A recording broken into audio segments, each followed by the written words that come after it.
A group of scientists descended into the Mariana Trench and accidentally stumbled upon a nest of ferocious monsters.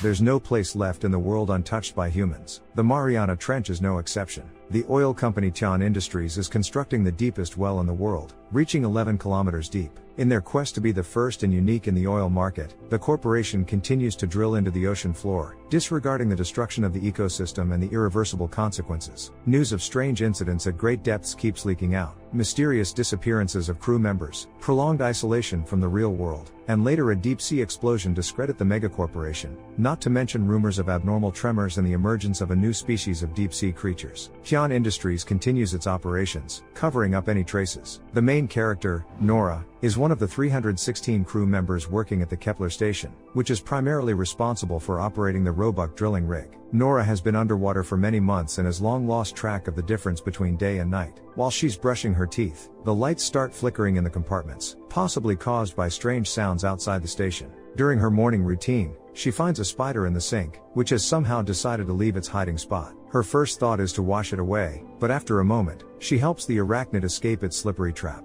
Nora recalls the words of her beloved, who taught her not to think about the passage of time but to try to live in the present. His positive outlook is vastly different from hers, but at this moment, Nora is grateful for her cynicism, which helps her stay sane. Suddenly, the noises outside start to sound like something banging on the walls. A drop of water falls from the ceiling and hits her hand, and a second later, water starts pouring in, breaking through the station's shell and flooding the compartment.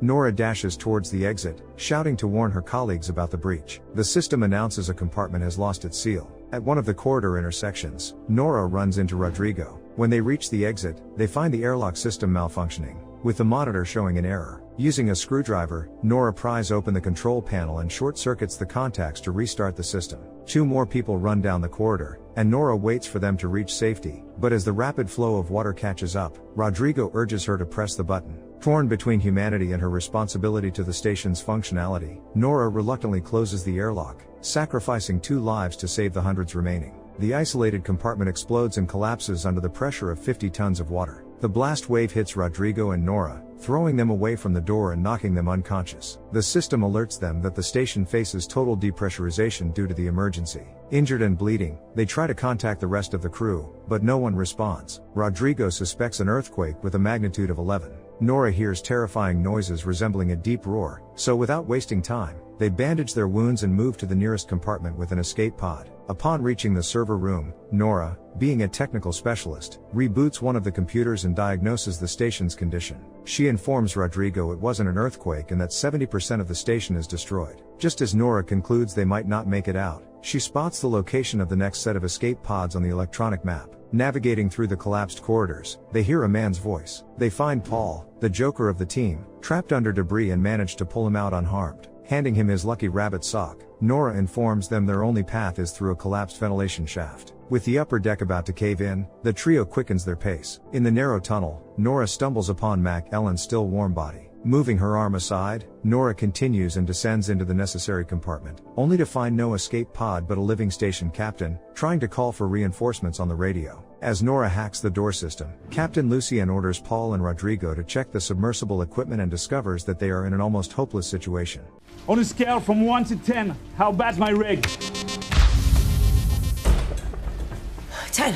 Captain Lucien informs Nora that 22 people have already been sent to the surface to bring help to those left behind. However, Nora is puzzled as to why Lucien didn't go with them, considering he has a daughter. Lucien believes a captain leaves the ship last, so instead of continuing the conversation, he begins to follow protocol. He provides first aid to Nora, stopping the bleeding from her ear and checking her pupils to rule out a concussion. Paul and Rodrigo report to the captain that all the submersible equipment is down, prompting Lucien to send Nora to the equipment compartment. There, she encounters Emily Haversham and Liam Smith. Relieved to see them alive, Nora learns they haven't been able to contact anyone. The station shakes more violently by the minute, and Nora informs them that the cooling equipment on the upper deck is destroyed. This means Kepler's core will soon explode, leaving nothing of the 6-member team. Faced with a desperate situation, Captain Lucien suggests the group descend in the cargo lift to the bottom of the Mariana Trench and walk to the Roebuck station to increase their chances of survival. Paul, hearing this, is confused as to why Nora bothered rescuing him, as their suits aren't designed for such a journey, not to mention the lack of oxygen.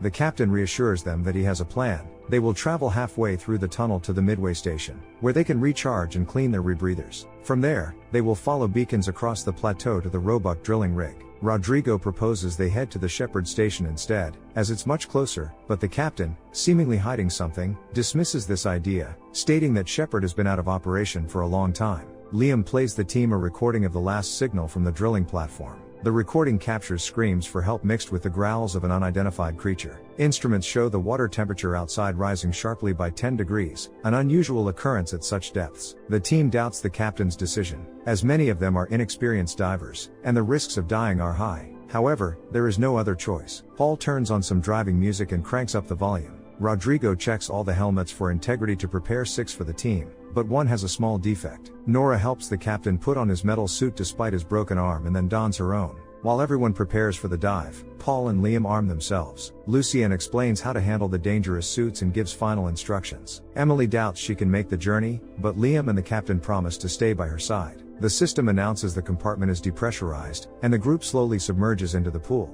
Nora watches the airlock close above their heads, realizing things will never be the same. Lucien instructs the team to jump into the cargo lift as soon as they reach the depth, though he doesn't explain why the rush. As they open the outer hatch, which is barely holding together, Rodrigo notices a small crack in his helmet growing. When the stubborn door mechanism finally works, Nora sees Rodrigo's suit compromised and begs them not to open the hatch, but it's too late. The sudden pressure change at the pool's bottom tears Rodrigo apart. The captain instructs Emma to keep her eyes closed until he says it's safe, and urges Nora to get a grip, as she's the last one to jump into the lift. Once inside, Nora reveals that Rodrigo knew about his helmet's defect and recalls him consciously giving her an intact one. The 5-member team moves along the planned route. While Paul reminisces about how Rodrigo could always make him laugh, the captain spots a beacon under the lift on the radar. Believing someone is signaling for help from one of the pods, Lucien sends Paul and Liam to investigate. Paul gives his lucky rabbit sock to Emily, asking her to keep it safe. While Nora sets up the cameras, Emily asks if anyone in the group has family or children.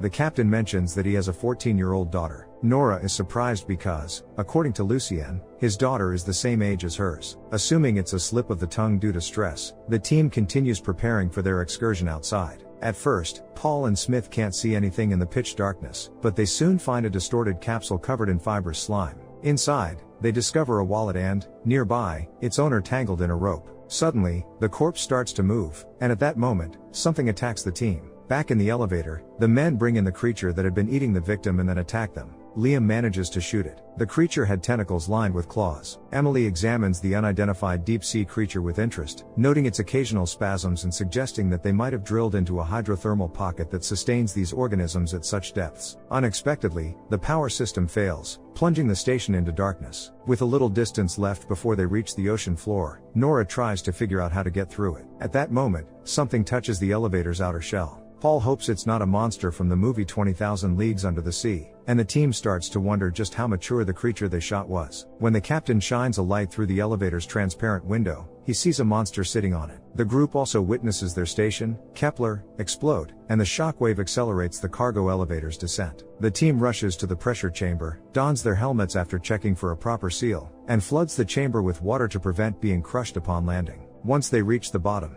they quickly head for the tunnel, dodging debris along the way. Nora trips and falls, but Liam Smith helps her up, a gesture that costs him dearly as flying debris damages his rebreather, potentially rendering him immobile underwater in the future. When the team finally enters the access tunnel to the drilling station, Nora quickly removes Liam's helmet and retrieves the broken filter from his suit, which had caused him to inhale toxic gas. After catching his breath, Liam feels weak and can barely stand. Nora once again starts the tunnel system in an unconventional way, and within a minute, a cart arrives to take the Kepler crew halfway to their destination. However, the pumping system is damaged, and part of the tunnel floods with water, forcing the team to proceed on foot. Emily, spotting someone's belongings in the water, is on the verge of a breakdown as she realizes the owner didn't make it out. The rising water through the cracks adds to the tension, and ahead, they face an unpleasant surprise. What appears to be a dead end prompts Nora, being the smallest, to risk checking under the debris. Nora grabs a rope and easily swims through a gap, finding the path to the midway station continues beyond it.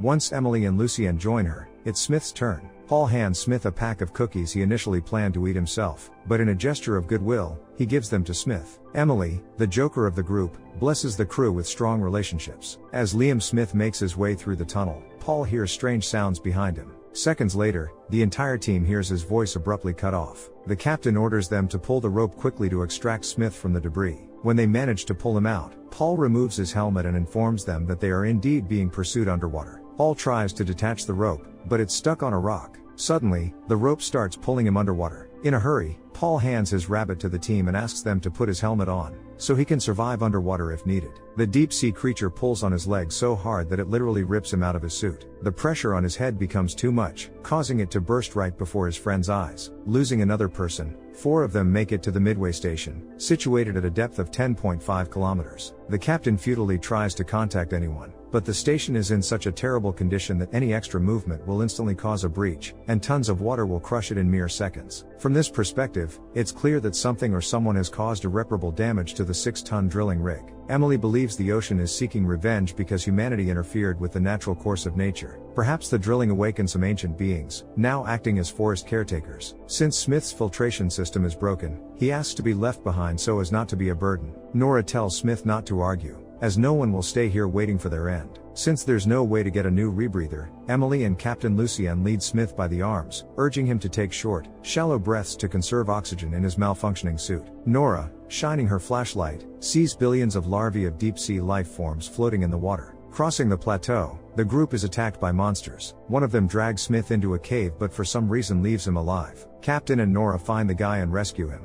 but Lucien returns to the cave to retrieve the weapons. The monster takes advantage and pulls the rope to which the captain and Nora are attached. It's so massive that it effortlessly pulls the 2 people up. Nora and Lucien are saved by a falling part of the exploded station, resembling a flying saucer. Clinging to it, they drift downward slowly. However, the captain gets tangled in the ropes. While Nora tries to help Lucien, the same monster attacks her and latches onto her helmet. Desperate to save his ward, the captain desperately stabs the creature, provoking it. As a result, the creature again drags the people away at high speed. Defects appear on Nora's helmet, because the pressure level is so critical that it could soon crush them. The captain asks Nora to let go of the rope, but she refuses. Then Lucien disconnects the girl himself and flies higher before exploding. Nora comes to her senses near the Shepherd Station, located at a depth of 10.8 kilometers. With her last strength, she reaches the entrance and surprisingly easily activates the system. She removes the malfunctioning suit and feels that this is the end.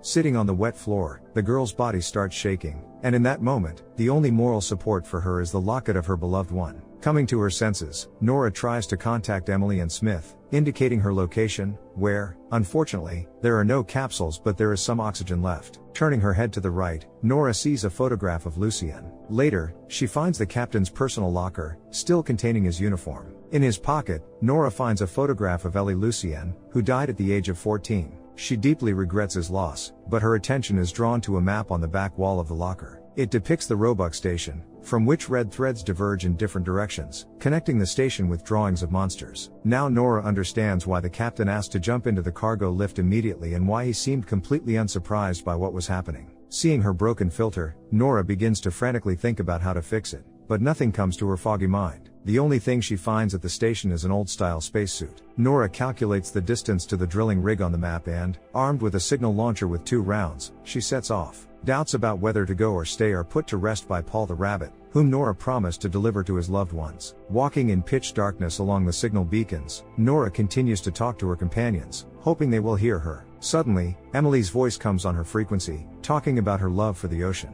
Besides her voice, Nora hears Smith's heavy breathing. Nora unsuccessfully tries to shout to her companion. Shortly after, she witnesses Emily confessing her love to Smith, who is likely in such a state that he doesn't even understand her words. By some miracle, Nora spots Emily up ahead and rushes to catch up with her. But since Emily didn't expect to see her there, she gets startled by Nora's sudden approach. Emily closes her eyes and screams in fear, but as soon as she realizes who it is, she tells Nora that she's decided to see it through to the end. All this time, the petite and fragile Emily has been dragging the barely alive Smith along the ocean floor toward the station, but now they join forces together. With just a look, Nora conveys to Emily that the captain is no longer with them. Due to the lack of oxygen, the girls feel intoxicated, and in an attempt to lift their spirits, Nora tells Emily the story of her dog Jamie, once owned by her boyfriend. Her boyfriend used to be Smith's best friend, and they all used to dive together. One night, Nora's boyfriend decided to go into the sea alone and didn't return for a long time. When Nora went searching for him with a rescue team, it was too late, they never found him. After that,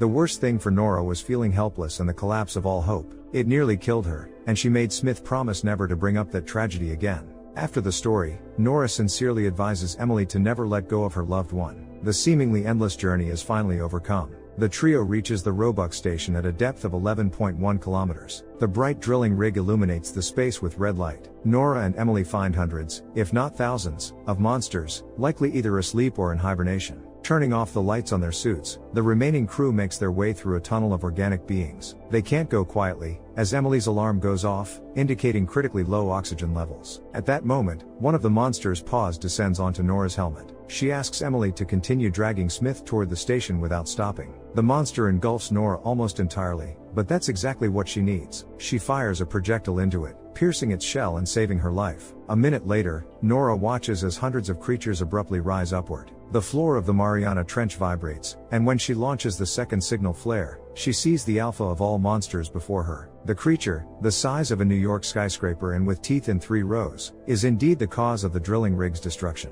Nora flees from the giant, but it damages part of the station, and the explosive wave pushes her closer to the entrance. Despite the oxygen deficit, Emily returns for her friend and pulls her inside. Nora's suit's oxygen level drops, but since it's very old, Emily can't remove it conventionally, so she breaks the glass with a fire extinguisher. The Roebuck station system demands immediate crew evacuation. The Alpha circles the structure as if hunting its prey, and now not only Nora but the others also see the enormous monster. Of all the capsules in working condition, only 2 remain. Emily straps in Smith and asks him to stay alive, while Nora hands the rabbit to Smith to pass it on to Paul's friends and family. Arguing that only she knows how to operate the capsules, Nora convinces Emily to get inside. However, Emily notices that the 3rd capsule is malfunctioning and wants to stay behind to fix it together. At first, Nora persuades her nicely, asking her to save herself for the sake of her love for Smith. But when Emily starts to protest, Nora hits her in the nose to save time on lengthy discussions. Apologizing to her, Nora promises they will meet on the surface. The 2nd capsule swiftly ascends just in front of the Alpha, sending her friends to the surface. Nora doesn't even attempt to fix the capsule. She sits in the flooded compartment and smiles slightly, as if ready to reunite with her beloved. Nora notices the sound emitted by the Alpha and sees on the radar that all the smaller creatures are rushing to catch up with the evacuation capsules. Fearful of feeling helpless and useless, Nora suddenly realizes that it's just a feeling, and it's moments like these that compel a person to act. Before securing the capsules, Nora looks at her last chance for survival, but she decides to save her soul rather than her physical shell. Considering her action as redemption for the guilt of losing her loved one, Nora plans to detonate all the deep-sea creatures. She maximally loads the core of the drilling rig and adjusts the strike to safeguard the rescue capsules. So let's light this shit up. The nuclear explosion consumes the Alpha and all the small monsters of the Mariana Trench. In the news, it's reported about 2 survivors of the accident at the drilling site, but the company prohibits interviews with them. All materials related to the incident in the Pacific Ocean are classified and not open for discussion. Despite a tragedy of such magnitude, Tian Industries resumes drilling operations in the Mariana Trench, never having determined the cause of the catastrophic failure. How do you think the consequences of drilling in the Mariana Trench might manifest in real life? Looking forward to your responses in the comments below. Don't forget to subscribe to the channel and hit the like button. Till next time.